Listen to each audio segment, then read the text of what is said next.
सारा आकाश बड़ा सूना नजर आता है। बुलबुलें खुश थीं उम्मीदों के तराने गाए, लेके पतझड़ से बहारों को चमन सौंप दिया। अब तो मासूम गुलाबों की ये घायल खुशबू शीश धुनती है कि खारों को चमन सौंप दिया। तुमने क्या काम किया उनके अभावों के लिए, जिनकी मेहनत से तुम्हें तख्त मिला, ताज मिला। उनके सपनों के जनाजों में तो शामिल होते, जिनके चुप रहने की वजह से तुम्हें राज मिला। किया श्रीमती राजाथी जी, श्रीमती राजाथी जी नॉट प्रेजेंट। माननीय Shri Baburam Nishad ji 8 minute. Baburam Nishad ji not present. Shri Imran Pratapgarhi ji 5 minute. धन्यवाद सभा सर माइक। हाँ बोले। धन्यवाद सभापति महोदय। मैं रूरल डेवलपमेंट पर अपनी बात रखने के लिए खड़ा हुआ हूं। कोई खुशबू न कोई फूल न कोई रौनक, उस पे कांटों की जहालत नहीं देखी जाती। हमने खोली थी इसी बाग में अपनी आंखें, हमसे इस बाग की हालत नहीं देखी जाती। रात बस रात ही होती तो कोई बात नहीं, उसका आकार मगर दूना नजर आता है। जितने चमकीले सितारे थे वो सब डूब चुके, सारा आकाश बड़ा सूना नजर आता है।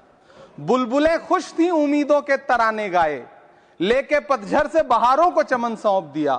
अब तो मासूम गुलाबों की ये घायल खुशबू शीश धुनती है कि खारों को चमन सौंप दिया। तुमने क्या काम किया उनके अभावों के लिए, जिनकी मेहनत से तुम्हें तख्त मिला, ताज मिला। उनके सपनों के जनाजों में तो शामिल होते, जिनके चुप रहने की वजह से तुम्हें राज मिला। उदय प्रताप जी ने बहुत शानदार ये कविता कही है कि कवि की आवाज बगावत पे उतर आई है, दल के दलदल से हमें कोई सरोकार नहीं। तुमने इस देश की तस्वीर बिगाड़ी ऐसे, जैसे इस देश की मिट्टी से तुम्हें प्यार नहीं। वरना अंजाम वही होगा जो पहले भी हुआ।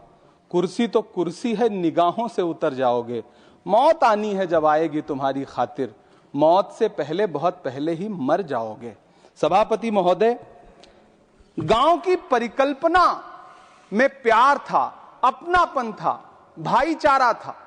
कभी महात्मा गांधी ने जब गांव का सपना बुना तो मुझे लगता है उसमें वो मोहब्बत थी कि गांव में अगर किसी बिटिया की शादी होती थी तो पूरा गांव अपने संसाधन लेकर के, कोई चारपाई लेकर के, कोई गुड़ लेकर के, कोई प्रेम लेकर के खड़ा हुआ करता था। लेकिन पिछले 2014 के बाद से गांव में जो नफरत बो करके विकास किया गया है वो अद्भुत और अकल्पनीय है। हालत यह है, हम जिस गांव में पैदा हुए उन गांव में कोई सीताराम चाचा, कोई भगवती चाचा हम लोगों की उंगली पकड़ करके चौराहों पर हमें मिल जाता था, आशीर्वाद भी देता था और डांटता भी था। लेकिन मौजूदा स्थिति यह हो गई है कि गांव में चाय, जो गुड़ की चाय बना करती थी, उसकी चकल्लस में जो चर्चा होती थी, उसमें जब से चाय में चर्चा वाली राजनीति घुसी है, उसने पूरे गांव का माहौल ऐसा कर दिया कि आप अब एक दूसरे से प्रेम से बैठ के बात भी नहीं कर सकते। मैं, माननीय मंत्री जी यहां पर मौजूद हैं, रूरल डेवलपमेंट के मंत्रालय के बजट पर चर्चा हो रही है। चाहे मनरेगा हो, चाहे किसान हो, सारा इससे जुड़ा वर्ग परेशान है। मजदूरों की स्थिति ऐसी है कि आप मनरेगा को प्रोत्साहित करने के बजाय मनरेगा को समाप्त करने की कोशिशों में लगे हुए। सच बात यह है कि राज्यों पर भार डाल करके आप मनरेगा खत्म कर देना चाहते हैं और उसके लिए आपने नाम लिया है कि आप उसका नाम बदल करके बी ग्राम जी करके उसके पीछे आप इसको छुपा लेंगे। गांवों में सड़कों की स्थिति खस्ता हाल है, चाहे उत्तर प्रदेश हो, चाहे मध्य प्रदेश हो, चाहे गुजरात हो, चाहे राजस्थान हो। गांवों में सड़कों की स्थिति ऐसी है कि किसी गर्भवती महिला को अगर अस्पताल ले जाना हो तो सड़कें ऐसी हैं कि उन पे चलने वाले वाहन शायद अस्पताल तक महिलाएं पहुंच भी नहीं पाती हैं, उनका प्रसव रास्ते में ही हो जाता है। महोदय, गांव में हालत यह है कि किसान आपके सामने आपके सामने, सरकार के सामने लगातार अपनी मांगे लेकर के खड़ा रहा, लेकिन इस सरकार ने दिल्ली के रास्ते की तरफ कूच करने वाले किसानों की राह में फूल नहीं बिछाए बल्कि कीलें बिछाई। 750 से ज्यादा किसान शहीद हुए। कीमत तो बहुत बढ़ गई शहरों में धान की, लेकिन विदा न हो सकी बेटी किसान की। मौका मिला तो लोगों ने कुर्सी के वास्ते तस्वीर ही बिगाड़ दी हिंदुस्तान की। सभापति महोदय, इस सरकार में बातें तो बड़ी बड़ी रहीं।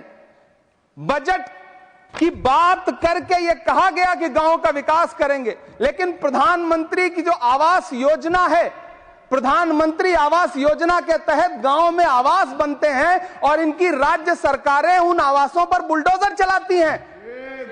ऐसे कई मामले अलग अलग राज्यों में देश के सामने हैं। आप कहेंगे तो मैं पटल पर रख दूंगा, अभी हाँ पटल पर रख दूंगा, ऑथेंटिकेट कर दूंगा। महोदय, जब पीएम आवास योजना के तहत बनने वाले घरों पर बुलडोजर चलेंगे तो आप गांव के कौन से विकास की परिकल्पना कर रहे हैं?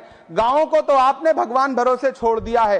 गांव में रहने वाला किसान अपनी मेहनत से अगर अन्न उपजा रहा है तो आप उसकी एमएसपी भी नहीं दे पा रहे हैं, आप उसको सहायता नहीं दे पा रहे हैं, बल्कि धन्ना सेठों की सरकार बना के रख दिया है आपने। महोदय, मैं जानता हूं मेरा समय समाप्त होने वाला है, लेकिन एक मिनट मुझे कंक्लूड करने दें, मुझे कंक्लूड करने। सर, हमारी आंखों में तो ऐसे गांव के सपने थे कि जहां रहने वाले ग्रामीण अंचल के लोग शहरों की तरफ पलायन ना करें, ऐसा सपना हम देखा करते थे।